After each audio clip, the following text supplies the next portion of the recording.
No one accepted the position twice. That was the first thing they told her.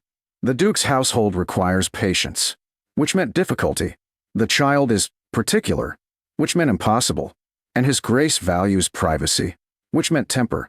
Miss Evelyn Hart had translated enough polished warnings in her life to know what they truly said. Everyone before you has fled. Still, she needed work. Her father's debts had died slower than he had. Her small inheritance vanished into obligations she never chose. Respectable employment for a woman in her late 20s with education but little fortune was a narrow road lined with indignities. So when the Veerman estate offered a generous salary to serve as companion and tutor to the Duke's young ward, she accepted before sense could object. The carriage climbed through iron gates taller than some churches.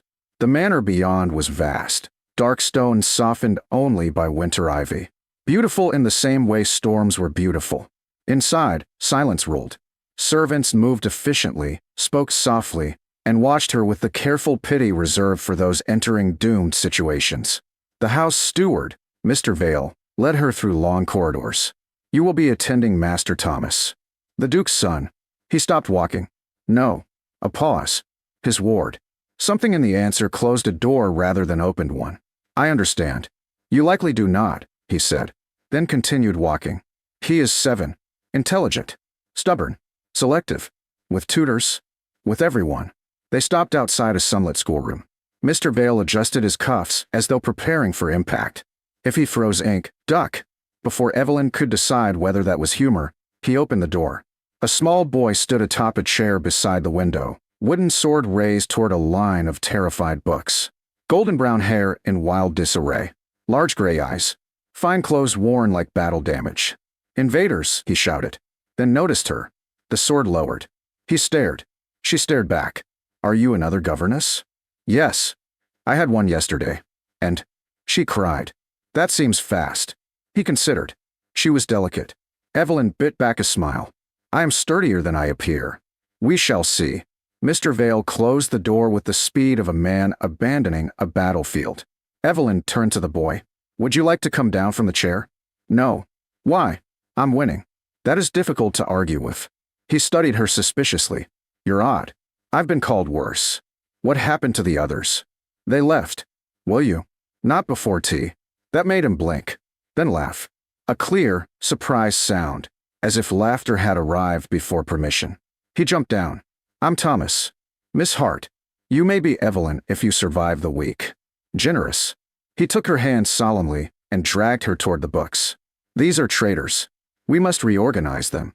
By luncheon, she had learned 6 things. Thomas hated arithmetic, adored maps, lied poorly, climbed everything, listened selectively, and had been lonely for far too long. By afternoon, she learned the 7th. He worshipped the Duke. Uncle Lucian rides faster than anyone. Impressive. He once fired 3 pistols in a storm. Less educational. He never loses. No one. Thomas lowered his voice. "Sometimes to me." That answer stayed with her. The boy called him uncle. The staff called him His Grace. No one called him father. And yet affection lived in every mention. "Where are your parents?" she asked gently later, while repairing a torn kite. Thomas's hand stilled. "Dead." Children said terrible truths plainly. "I'm sorry." He shrugged with practiced bravery. "Uncle said sorrow can visit, but must not live here."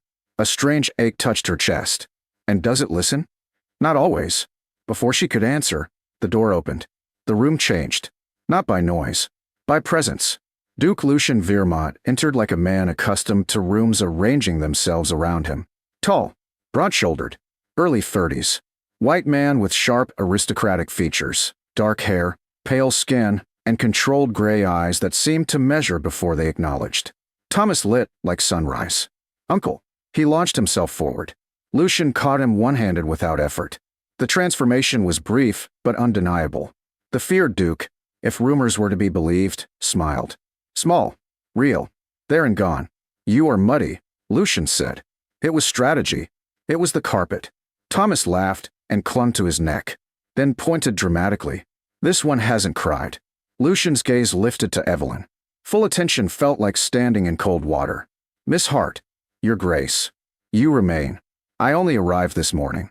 An achievement nonetheless." Thomas beamed. I told her she could call me Thomas if she survived. Lucian set the boy down. Premature optimism. I like her. The room quieted. Because apparently that mattered. Lucian's expression did not change, but something sharpened in his eyes. Thomas likes storms, stray dogs, and any object capable of breaking windows. I am selective, Thomas protested. So I'm learning, Evelyn said. The Duke looked at her again, longer this time, as if recalculating something. You speak freely. Only when spoken to. Thomas gasped theatrically. She defeated you. Lucian ignored him.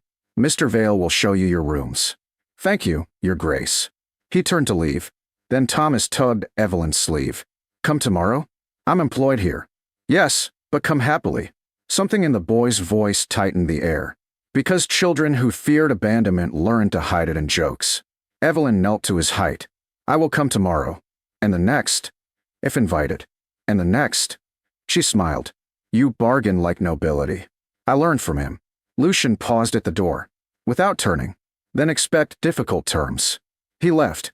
Thomas sighed dramatically. He likes you. You gathered that from one sentence. He used 6 words. Usually new governesses get 2. That evening, the servants' hall buzzed quietly. She lasted a day. The boy ate supper. He never eats properly with strangers. His Grace came to the schoolroom twice. Twice. Evelyn pretended not to hear. In her chamber, she unpacked modest dresses into elegant wardrobes too grand for them. Through the window, moonlight silvered the gardens. Somewhere below, a child laughed. Somewhere deeper in the house, footsteps moved in measured rhythm. This place was not what it claimed to be. The Duke was not what rumor claimed. And the little boy at its center was starving for something no salary had warned her about. The next morning, Thomas met her in the corridor before breakfast, hair untamed, boots unlaced, clutching a toy horse. He seized her hand like it belonged there. Then, without thought, without warning, without understanding what one word could do, he looked up and said brightly, Mama, you're late. The corridor went silent. Even the servants carrying breakfast trays seemed to stop breathing. Evelyn stared at Thomas. Thomas stared back, entirely unconcerned. Then he frowned. Why is everyone making faces? Because one word had changed the morning, and possibly everything after it. Thomas, Evelyn said gently, kneeling to meet his eyes, I am not your mother. I know. The answer came so quickly she blinked. You do? Yes. A pause. But you feel like one. The simplicity of it struck harder than tears would have. Children often said what adults spent years hiding. Before Evelyn could answer, another voice entered the corridor. Thomas. Low. Controlled. Immediate. The boy turned. Duke Lucian Viermont stood at the far end of the hall, already dressed for the day in dark tailored attire. Expression unreadable. But his gaze had gone first to Thomas. Then to Evelyn. Always measuring. Always seeing more than he said. Thomas straightened. I was only borrowing her. She is not a toy horse. No. Thomas said seriously. She is much better. A few servants looked suspiciously emotional. Lucian approached. Thomas, sensing danger in adult silence, thrust the toy horse into Evelyn's hands. I must flee. And he did. Boots unlaced. Dignity absent. Speed remarkable.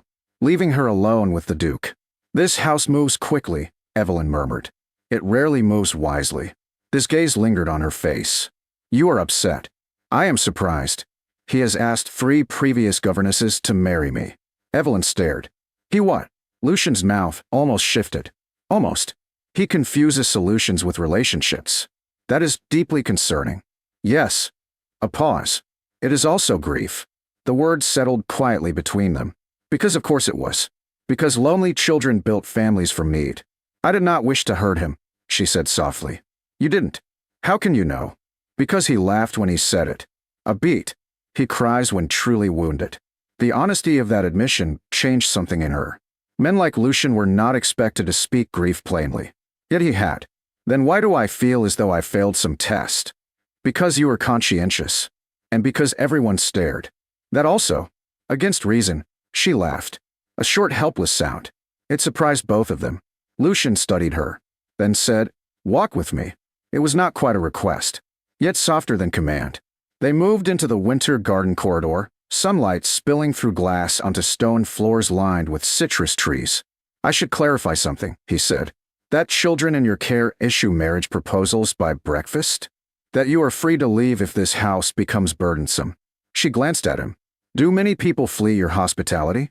Enough to create patterns. And yet you keep hiring. I keep hoping. That answer came too quickly to be strategic, too honestly to be accidental. She looked ahead before he could see her reaction. For Thomas, yes. A pause. And perhaps for the house. The second part was quieter, almost unwilling. Does the house need help? No. Then why say it like that? He was silent for several steps. Then, because it has forgotten how to be warm. She turned fully now. The feared Duke stood beside lemon trees, speaking of warmth like a man discussing a language he once knew. Then teach it, she said. His eyes met hers. That is not a skill I possess. No, Evelyn replied gently. But you possess the reason to learn. Something unreadable moved across his face. He changed the subject immediately. Avoid letting Thomas climb statues. There is history. There is damage. By luncheon, Thomas had recovered entirely. He burst into the schoolroom, carrying paper crowns. Mama. He froze dramatically under Evelyn's raised brow. Miss Evelyn, he corrected. Better. I made amendments. He placed a crown on her head, another on his own, then marched to the door and waited. Moments later, Lucian entered. Thomas held out the final crown. For Uncle. No. It is state business. No. You always say no before yes. That is inaccurate. Thomas waited. Lucian took the crown, placed it on the desk. Thomas sighed. A diplomatic compromise. Evelyn laughed again. Lucian looked at the sound as if it had physical shape. Days passed. Then weeks. The household changed before anyone named it. Thomas studied longer, sulked shorter, and slept through storms. Servants spoke above whispers. Flowers appeared in unused rooms. The dining table, once set for one adult and one restless child, became set for three. Evelyn never asked for place, authority, or permanence. She simply gave steadiness wherever she stood. And the estate, starved for it, began to bloom. One evening, after Thomas had finally surrendered to sleep mid-story, Evelyn closed the nursery door softly. Lucian waited in the corridor. You read him pirate nonsense. He requested literary adventure. He requested explosions. That too. They walked in companionable silence. It no longer felt strange. That may have been the strangest part. He asked me today when you would marry, Lucian said. Evelyn nearly tripped. I beg your pardon. I told him adults do not arrange lives by asking at breakfast. Wise. He replied that I had delayed long enough. She covered a smile. He is forceful. He is unbearable. You adore him. Yes. No hesitation. No disguise. The word warmed the corridor more than fire. Then he stopped walking. So did she. I find, Lucian said slowly, as if the truth resisted him, that he is not alone in his impatience. Her pulse shifted. Your Grace. Lucian. The correction was quiet. Personal. Dangerous. She obeyed it. Lucian. His name changed the air between them. I did not intend this, he said. Most real things aren't intended. A faint breath of amusement touched him, then vanished beneath seriousness. He called you mother before I ever called you wife. Her breath caught. That is not a proposal one should envy. No, he said. It is one I should improve. He stepped closer. Not enough to crowd. Enough to matter. Evelyn Hart, you came here for employment and gave my ward peace, my household life, and me more honesty than comfort. A pause. Will you stay, not as tutor, not as guest, but as my wife? Tears threatened for reasons she would examine later. You are very calm for a man proposing. I am in profound distress. She laughed through it, then looked at the man feared by society, trusted by a child, and slowly understood by her. Yes. The word barely left her lips before a shriek sounded down the corridor. Thomas stood barefoot in his nightshirt, hair wild, grinning like a victorious general. I knew it. Lucian closed his eyes. Were you spying? I was supervising.